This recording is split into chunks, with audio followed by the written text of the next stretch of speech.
In today's world, intelligence and worth is based on a test score for the kids my age. The young people today let this define who we will be, who we are, and who we will become. With all this pressure, no wonder so many kids crack and break underneath this. According to Fiveable, standardized testing is a method of evaluating student performance across various standardized educational tuitions using criteria and conditions. To some, standardized testing is a blessing, and to others, it is a curse. So 1.9 million kids take the SAT in the US, and 1.38 take the ACT in the US as well. Though these numbers may seem big, they're actually really small and deteriorating each year because a lot of kids are opting out for standardized testing, such as the ACT and SAT, these big tests that every kid takes. I'm one of the kids who took the ACT this year, and I can personally say that I did not excel in some areas because of the problems I want to talk to you today about in standardized testing. So today, we will be talking about standardized testing, the problems it has, the causes for these problems, and the solutions for them. So first, let's talk about the problems. So the problem one is it has a lot of bias and a lot of factors that play into the test that make it inefficient. So first, according to Brianna, standardized test scores are easily influenced by things like stress, hunger, tiredness, and prior teacher or parent comments about how hard the test is. So in short, the test only shows the students who are best at preparing for and taking the test. Not what knowledge students might exhibit from their stomachs if their stomachs were empty or if they had a good night's sleep. So also, according to School of Education, Washington, D.C., standardized tests are thought to be fair because every student takes the same test and test evaluations. But a one-size-fits-all approach to testing is arguably biased because it fails to account for variables such as language deficiencies, difficulty at home, or different cultures, for example. So the second problem I have is standardized testing is not a good indicator of the future. So it also, let's just say, students that excel in some academic, they do not cover in the test. For example, a student is taking a test that has multiple questions on grammar and punctuation. Well, they may not do well in that category, but they could be an excellent writer. Also, another example is Kevin Hart. Kevin Hart got a 585 on his SAT, but because, he's Kevin Hart, he doesn't really take those things seriously. But if you know him today, he's a really big known comedian and actor and voice actor. And looking just on that test score, you would not believe the success he would have become today. So things like that, you would not be able to guess based on his SAT score.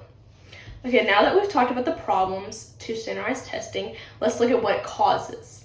So first, we're going to look at stress. That's one of the main causes. So standardized testing puts stress on the student. According to Harvard Grad School, children are affected by standardized testing, with some seeing their cortisol levels skyrocket and some seeing it drop, which may lead to disengage. For those of you who don't know what cortisol is, it's a hormone that controls how our bodies regulate to stress. According to National Library of Medicine, students are placed under expectations that are way too big, and the consequences of doing poorly on the test are often over-exaggerated by the student or the parent. They feel that their future college, future job, future success is all written on this one score. Having one score that defines you and who you are is really hard to grasp on, and it's a lot of pressure to put on one kid, especially kids that have not had their prefrontal cortex growth yet. If you know that is, that's a lobe in our brains that that develops. And kids my age, our lobe hasn't developed, and all this stress can take a real toll on a kid my age. Also, School of Education of Washington, D.C., again, says achievement test scores are commonly assumed to have a strong correlation with teaching efficiencies. I'm sorry. So my second cause is going to be stress. Stress also affects the teachers that are involved. Okay, now that we'll go to Washington, D.C. Achievement test scores are commonly assumed to have a strong correlation with how good the teacher is. Either that makes sense. So if you have a high test score, the teacher is good. If you have a low test score, the teacher is really bad at teaching. So a lot of the stress goes on the teacher as well, how well they teach, and low test scores mean a bad teacher. So you can see the pressure that they face during standardized testing seasons. Also, according to Education Week, a majority of educators find that state-managed tests are not good in the classroom. Despite feeling a large amount of pressure to their students perform well in the exams. Like I said, a lot of pressure on the teachers to make their students excel in standardized testing. I'm so sorry, I have the flu. Now that we have had the problems and the cause, lastly, we're going to look at the solution for standardized testing. So number one is going to be sampling.